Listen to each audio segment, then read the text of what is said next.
வணக்கம். நான் தமிழாளி Kennedy Jacqueline பேசுகிறேன். இன்றைய தலைப்பு நக்கண்ணையார். சங்க காலத்தில் நற்றிணையில் பாடல் பாடியவர் வணிகர் வீட்டு மகள், செல்வ சீமாந்தரின் மகள், சோழம் நாட்டில் பிறந்த தவ புதல்வி, பாடலரசி. அவர்களுக்கு ஒருதலை காதல் ஏற்பட்டது. அதை யாரிடமும் கூறாமல் வாழ்ந்து மடிந்தவர் நக்கண்ணையார். நக்கண்ணையார் வாழ்ந்த அந்த நாட்டில் ஆண்ட அரசன் ஆமூர் மல்லன்.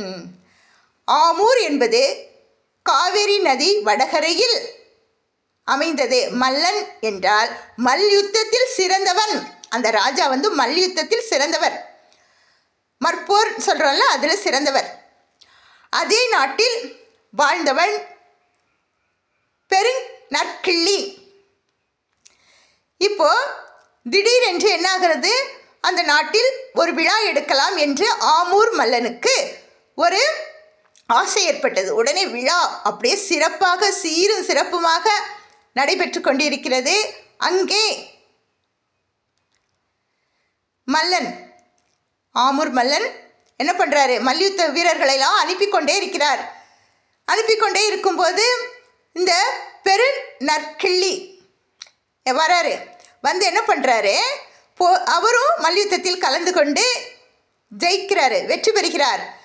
எல்லோருக்கும் ஆச்சரியம். என்னடா, வந்த எல்லா வீரர்களையும் வீழ்த்தி விட்டார்களே, இனி நம்ம நாட்டில், சோழ நாட்டில் மல்யுத்த தெரிந்தவர்கள் ராஜா மட்டும்தான். அதனால் நம்ம என்ன பண்ணோம், ராஜா கிட்ட முறையிடணும்னு சொல்லிட்டு சொல்கிறாங்க.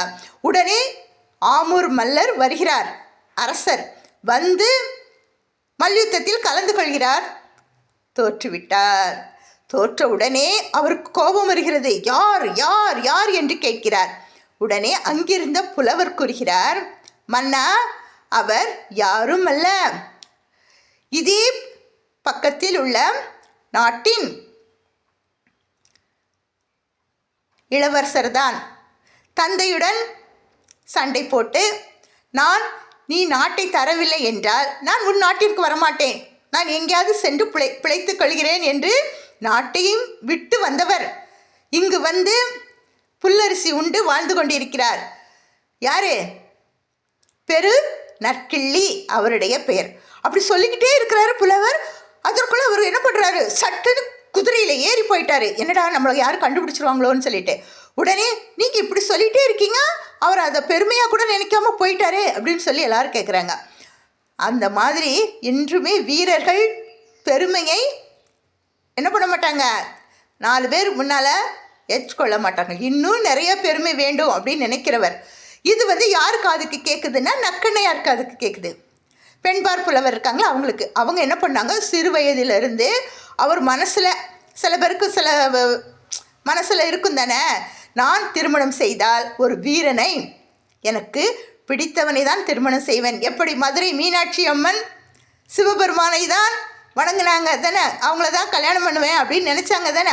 நினைக்கல, என் மனதிற்கு பிடித்தவர் யாரோ அவர் முன்னால் நான் என்று அவங்களும் பெரிய வீராங்கனை, மீனாட்சி அம்மன் வீராங்கனை அந்த அம்மா. உடனே என்ன பண்ணாங்களாம், பயங்கரமாக சண்டை போடுவாங்களாம். கடைசியில் சிவபெருமான் முன்னால் வெட்கம் வந்துடுச்சான், நானும் ஏற்பட்டுடுச்சான் அந்த அம்மாவுக்கு. அப்போ தான் அவங்க உணர்ந்தார்களாம், பெண்மை என்பது என்னிடம் இருக்கிறது அப்படின்னு சொல்லிட்டு சிவபெருமானை திருமணம் செய்து கொண்டார்களாம்.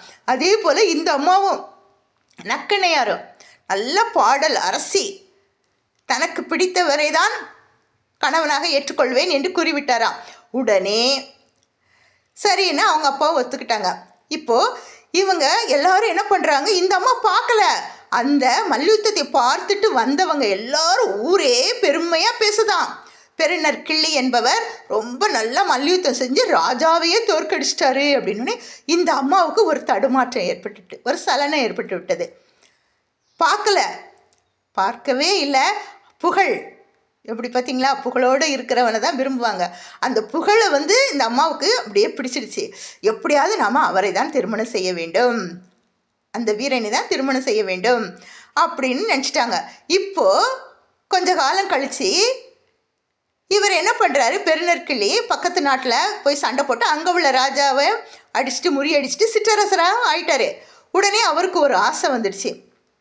மல்லர்கிட்ட சொல்கிறாரு, ஆமூர் மல்லர் சோழ நாட்டில், நான் உங்கள் கூட சண்டை ஏன்னா அவருக்கு தெரிஞ்சிடுச்சு நம்ம இது விளையாட்டுலேயே தோற்கடித்தோம், இவரை போய் தோற்கடிக்க முடியாதா அப்படின்னு சொல்லிட்டு நான் போருக்கு வரேன், வாங்க வந்து ஒரு கை பார்க்கலான்னு சொல்லிட்டாரு. உடனே என்ன பண்ணாங்க, அந்த காலத்துலலாம் கடற்கரையில் தான் நடக்குமா போர், வெட்டா வெளியில். அங்கே பார்த்தீங்கன்னா பனைமரம்லாம் உயரமாக இருக்குமா.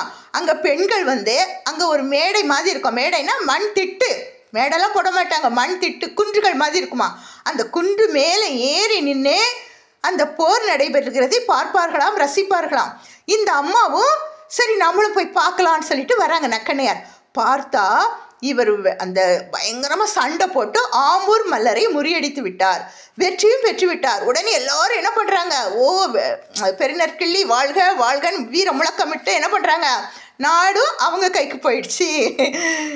உடனே என்ன பண்ணுறாங்க, இந்த அம்மா அப்படியே நிற்கிறாங்க, பனைமரத்தை பிடிச்சிட்டு நிற்கிறாங்களாம்.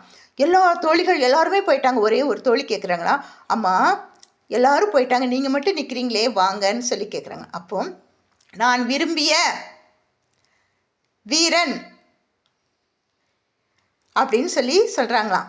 ஆனால் அவருக்கு போய் செய்திகள் சொல்ல முடியுமா, அவர் ராஜாவாயிட்டார், நம்ம சாதாரண வணிகர் பெண் தானே, அதனால் சொல்லவும் முடியாது. எப்படி தெரிவிப்பது, ஒரு வியாபாரம் நடைபெற்று கொண்டிருக்கிறது விழாவில், அங்கே உப்பு தான் முதலிடம் பெறும். அந்த உப்பை வாங்குவார்களா, பக்கத்தில் இருக்கிற நெற்களை வாங்குவாங்களா, நெல்லை தான் அதிகமாக வாங்குவார்கள். ஏன்னா அதுதான் பசியாரும், உப்பு இல்லாமல் கூட கொஞ்சோண்டு சாப்பிட்டுக்கலாம். அதனால் அதுபோல் என்னுடைய வாழ்க்கையும் நடந்து விட்டதே, எல்லோரும் நெல்லை வாங்கிவிட்டு சென்று விட்டார்கள். அதுபோலிட என் வாழ்க்கையிலையும் வீரர் விரைந்து சென்று விட்டார், அவரை என்னால் மனம் முடிக்க முடியாது அப்படின்னு சொல்லிட்டு அந்த அம்மா அப்படியே நிற்கிறாங்க. ஏன்னா அவர் பெரிய ராஜாவாயிட்டார், சோழ நாட்டுக்கே ராஜாவாயிட்டார், அப்போ நம்ம சாதாரண ஆளு தானே அப்படின்னு சொல்லி அந்த அம்மா ஏங்கி நிற்கிறாங்களாம். அதை தான் ஒருதலை காதல், நக்கண்ணையாருடைய காதல். பாருங்க, பச்சை கிளியானால் பறந்தே தான் தேடுமே, பாடி வரும் தென்றல் தேரேறி ஓடுமே, பச்சை கிளியானால் பறந்தேனும் தேடுமே, பாடி வரும் தென்றல் தேரேறி ஓடுமே. என்னால் போக முடியுமா, நான் தென்றலாக இருந்தால் தேரேறி போயிருப்பேன், பச்சைக்கிளியானால் பறந்து கூட சென்றிருப்பேன், என்னால் போக முடியவில்லை என்று வருந்தி இருக்கிறார்கள் நக்கண்ணையார். பெண்பார் புலவர். அந்த காலத்தில், சங்க காலத்தில் பெண்களுடைய வீரமும் காதலும் மறைந்தும் ஒளிந்தும் இருந்திருக்கிறது. இந்த காலத்தில் எல்லாம் என்ன பண்ணுவாங்க, எல்லாமே சொல்லிடுறாங்க, அப்போல்லாம் சொல்ல மாட்டாங்க. அதான் சிறை காக்கும் என் காப்பு என் செய்யும் மகளிருக்கு நிறை காக்கும் காப்பே தலை. சிறை என்னது, தனக்குள்ள ஒரு வட்டமான ஒரு வேலி போட்டு வாழ்ந்தார்கள் பெண்கள். அந்த பெண்ணினம் இன்றுமே சீரும் சிறப்புடனும் வாழ்ந்து கொண்டுதான் இருக்கிறார்கள். வீட்டில் இல்லத்தில் இல்லத்து அரசிகளாக என்றும் வாழ்க. அதுதான் என் தமிழ் தாய். என் தமிழ் தாய், தமிழ், அதான் பெண், தமிழ் பெண், தமிழச்சி. எப்படி தமிழச்சி வேலு நாச்சியார் மாதிரி வாழ்ந்து காட்டியவர்கள் நக்கண்ணையார். மனதில் இருப்பதை கூறாமல் பொக்கிஷமாக மறைத்து வைத்திருந்தவர்கள் புதையலாக. நன்றி, வணக்கம். இதை கேட்டுட்டு லைக் பண்ணுங்கள், ஷேர் பண்ணுங்கள், சப்ஸ்கிரைப் பண்ணுங்கள். வணக்கம்.